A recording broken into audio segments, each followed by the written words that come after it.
I never thought I'd be the guy writing something like this, but here I am. It all started about 6 months ago. My name's Mike, and I'd been married to Sarah for about 5 years. We met in college, got engaged, married in a big ceremony with friends and family, the whole 9 yards. I genuinely thought we had a good thing going. Sure, we fought sometimes like every couple, but I believed in us. That was until I noticed little things. Suspicious texts disappearing, her phone suddenly password protected, and her getting strangely defensive whenever I asked about her day. But the real red flag was how she started acting around my physical therapist, of all people, Tom. I'd injured my back at work, a pretty bad strain that required a lot of rehab. Tom was recommended by my doctor, and he's a good guy, professional, respectful, the kind of guy who's there to help you heal. At first, I didn't think much about Sarah's visits to the clinic. She'd go with me sometimes, sit in the waiting room, but I noticed she'd become more interested in chatting with Tom than just keeping me company during sessions. The first time I caught her staring at him during my therapy, I just shrugged it off as a coincidence. Maybe she was bored or just making small talk. But then things escalated. She started canceling plans with me because she had to work late or needed to help her sister. I'd find her texting Tom late at night, her responses quick and eager. She'd brush it off when I asked, calling me paranoid or jealous. God, Mike, you're so insecure. Tom's just my friend, okay? You're imagining things, she'd say with that bitchy tone she always used when she thought I was overreacting. I'd try to tell myself she was just being shitty, that maybe I was overthinking, but deep down, I felt the suspicion gnawing at me. One day, I decided to check her phone when she was in the shower. I know that was probably crossing a line, but I was desperate. I didn't find anything explicit, just a lot of flirtatious messages, little emojis and texts that made my stomach turn. Especially one she sent at 2 a.m. Can't wait to see you again tomorrow. Miss you so much. That's when I started to realize she was lying about her meetings, about her sister's dinners, all of it. The worst part, I was starting to see her as a stranger. Then I got a call from a woman named Lisa, someone I didn't even know. She said she recognized Sarah from our wedding photos. Turns out she was a patient at the clinic, and she saw Sarah visiting Tom alone one afternoon. She told me she saw Sarah's car parked in the lot, going inside, and even caught her coming out later looking flushed. Lisa sounded pretty disgusted. She told me Sarah had been coming to see Tom for months, not just for my recovery, but apparently for something more. I couldn't believe it. My wife, my partner, cheating on me with my physical therapist. It was like a punch in the gut. That night I couldn't sleep. I kept replaying everything I'd learned, her lies, her dismissiveness, the secretive texts. I felt a mixture of rage, heartbreak, and betrayal. How could she do this? After everything we built, she was out there behind my back, with a guy I trusted to help me heal. And the thought that she'd been lying to me all this time made me feel stupid, naive. I wanted to confront her right then and there, but I also knew I needed a plan. I couldn't just fly off the handle, I needed to be methodical. This wasn't just about cheating, this was about trust, respect, and the fact that she'd lied to me for months. I wasn't sure what I'd do next, but I knew I couldn't ignore it anymore. I spent that entire night staring at the ceiling, trying to gather my thoughts. The feeling of betrayal was so intense I could physically feel it in my chest. I kept going over everything I knew, Sarah's lies, her dismissive attitude, her endless excuses. And Tom, what kind of person was he? He was supposed to be a professional, a healer, someone who's there to help me recover from my injury. Instead, he was just another player in this messed up game Sarah was running. I knew I had to confront her, but I wanted to do it on my own terms. I didn't want to just blow up at her without any solid proof, so I started planning. I decided I'd follow her the next day, see for myself what she was up to. I needed to see her with my own eyes, not just rely on Lisa's account. So I kept my cool the next morning, pretending everything was normal, and as soon as she left for her work meeting, I jumped into my car and followed her. She went straight to the clinic. I parked a few blocks away and watched her walk inside. She was wearing this tight, revealing top, something I'd never seen her wear before, and she looked different somehow. Glossier makeup, a little more confident.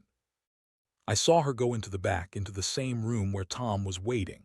I waited for maybe 5 minutes feeling sick until she came out again. Her face was flushed, her eyes a little glassy. She looked satisfied, I guess, like she just had what she wanted. I couldn't believe it. This was real. I finally saw her with my own eyes, her lying, sneaking around behind my back, and clearly she wasn't even trying to hide it anymore. My stomach clenched. I wanted to storm in there to confront her right then, but I knew I had to be smart. I needed to gather more evidence, maybe even record her. I felt this strange mixture of fury and despair. How could she turn into this person? After all the promises, all the I love yous, she was out there cheating on me with a guy who was supposed to help me heal. When she finally left, I followed her back home. She didn't seem to notice I was tailing her. When she got inside, she immediately started texting again, this time with someone named Lisa.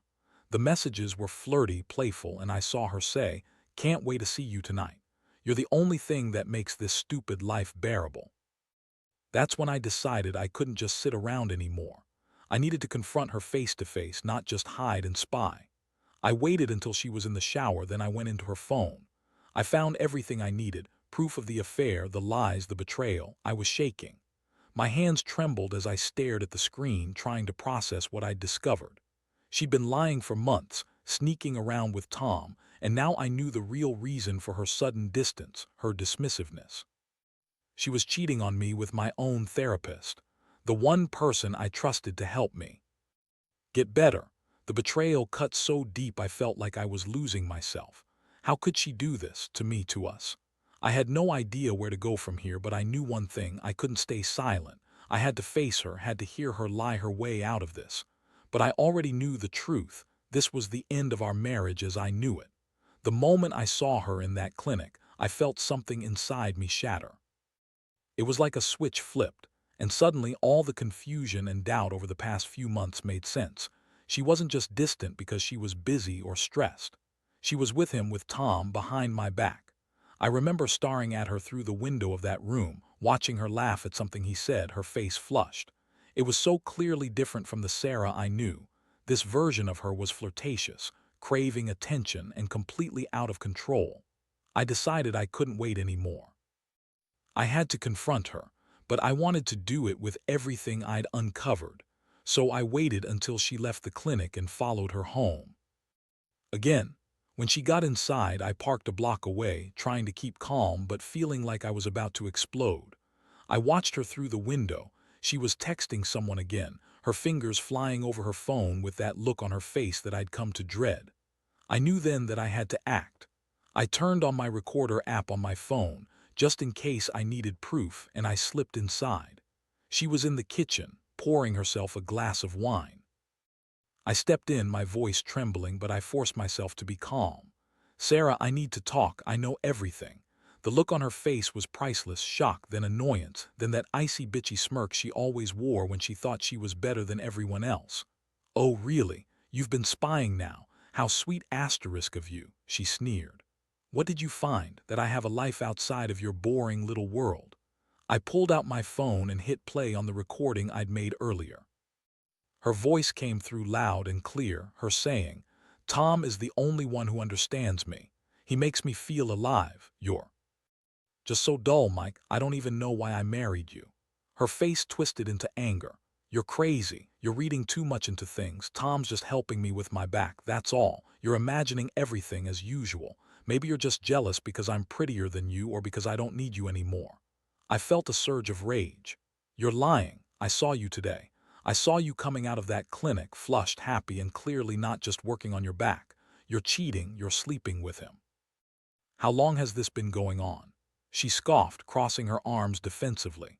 "Oh, please, you're such a drama queen. Maybe I needed someone to talk to, maybe I was lonely. That doesn't mean I cheated on you. You're just insecure," she snapped.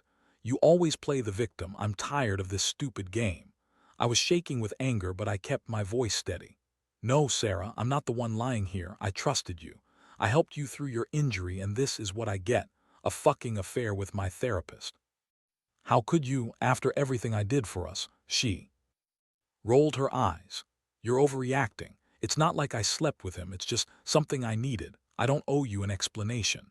Maybe I'm not happy anymore, Mike. Maybe I deserve better than this boring, pathetic life with you." That was the breaking point. I looked at her, feeling this deep ache in my chest. All the love, the trust gone. I thought about all the plans we'd made, the future I'd imagined, and how she was just throwing it all away with someone she barely knew. I felt the tears threatening to come, but I pushed them down. I couldn't let her see me break, not then.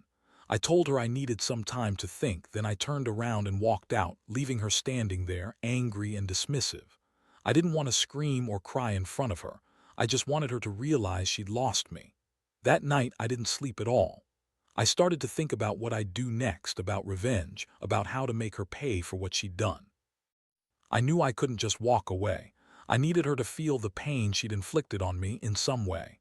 This betrayal had changed everything, and I was determined to make sure she understood that.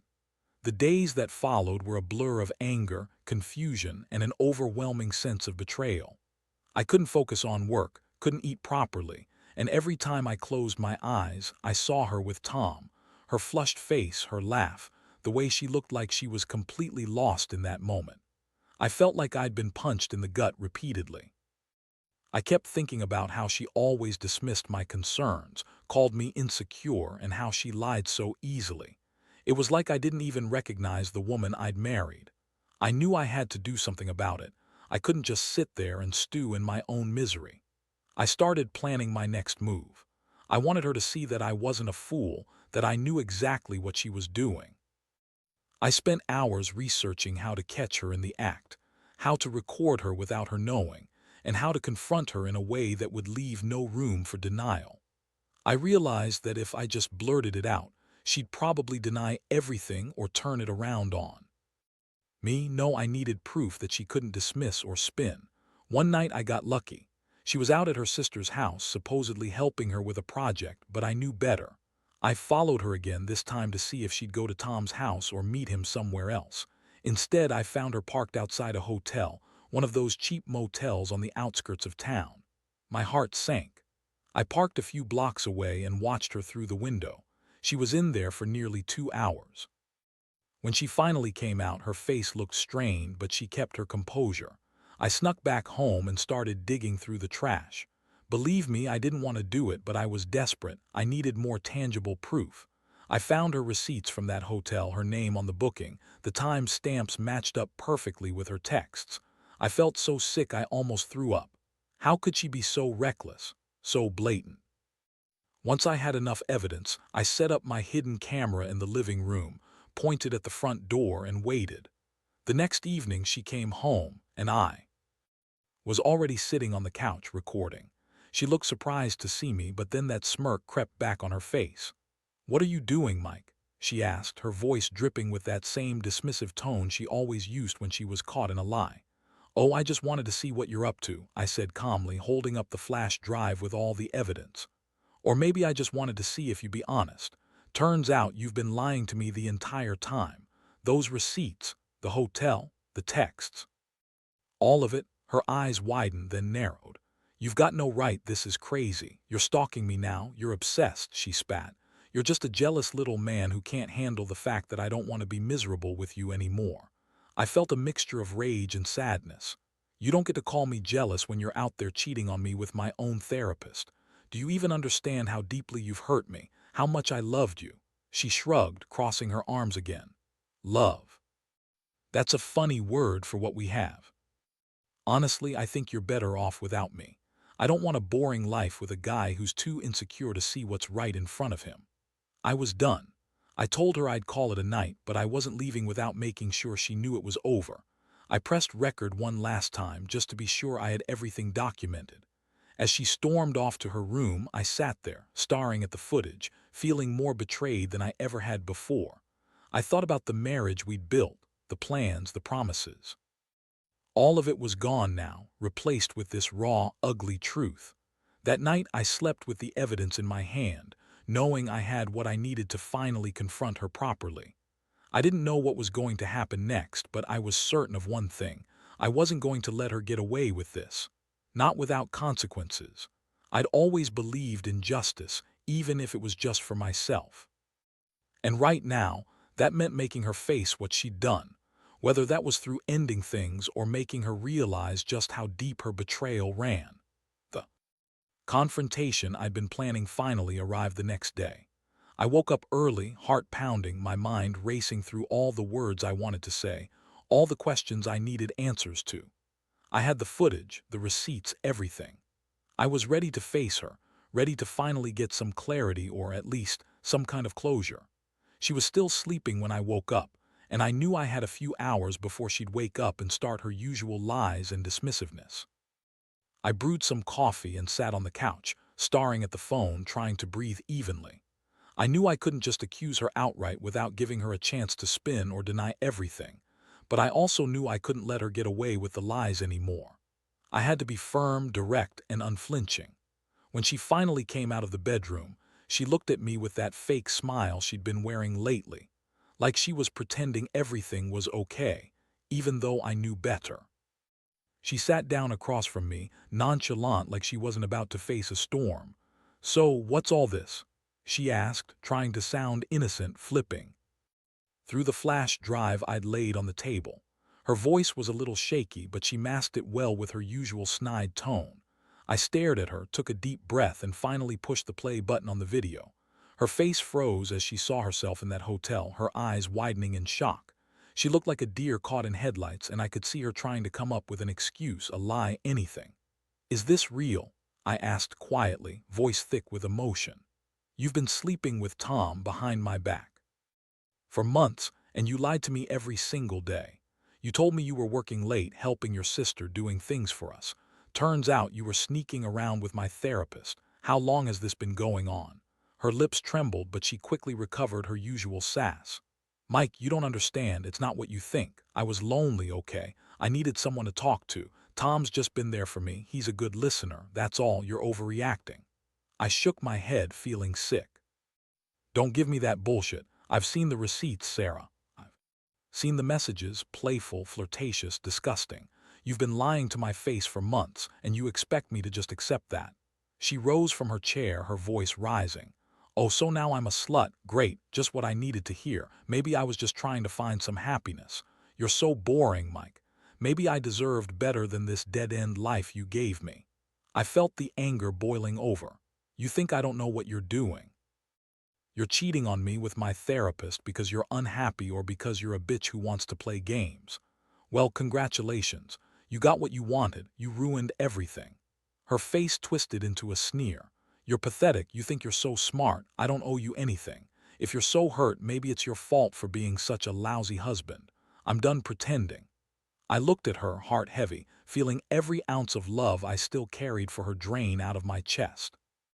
I realized then that this wasn't just about the affair. It was about the betrayal of everything we'd built. I'd been naive, trusting her even when my gut told me otherwise, and now I was left with nothing but a hollow shell of what once was. I finally said, "If you think I'm just going to forgive this, you're dead wrong. I want a divorce. I want you out of my life, and don't come back, just don't." She scoffed, grabbing her purse. "Fine, you want a divorce, whatever. I'll take the house, the car, everything. You're not getting anything I didn't already give you. You're nothing without me, Mike." As she stormed out, I sat there, stunned. The room felt colder than ever.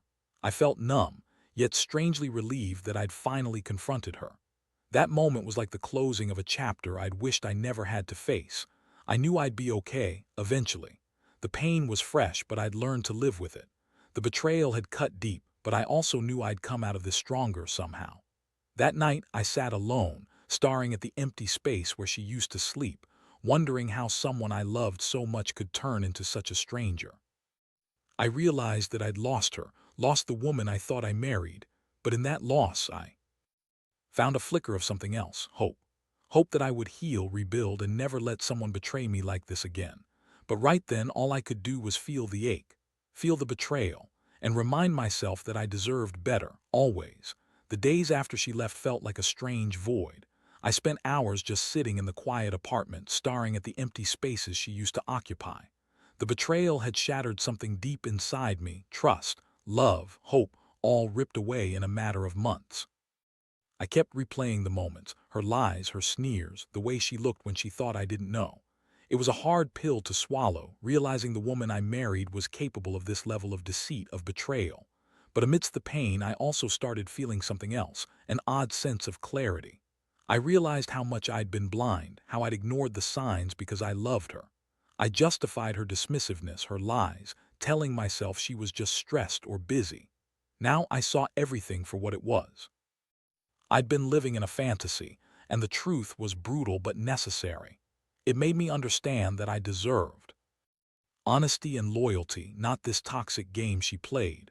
I also started focusing on myself. I enrolled in therapy to help process everything: her betrayal, my feelings of inadequacy, the heartbreak. It was painful, but I knew I couldn't move forward without facing it head on. I told myself that I was better off without her, that I'd rebuild my life on my own terms. I stopped obsessing over her and started redirecting that energy into my work, my friends, and my recovery. The hardest part wasn't just the heartbreak, it was reclaiming my sense of self. I'd been so caught up in her lies that I'd almost forgotten who I was outside of the marriage.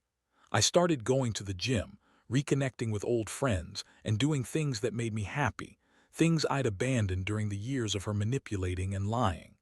Slowly but surely, I felt myself becoming stronger, more grounded. Looking back, I realize I learned some tough lessons. Love isn't enough. Trust is everything, and once that's broken, it's almost impossible to repair. I wish I hadn't been so blindsided, but I also know that I can't change the past. What matters now is moving forward, learning from this betrayal and making sure I never let anyone hurt me like that again. To anyone going through something similar, trust your instincts. Don't ignore the red flags and don't make excuses for someone's dishonesty.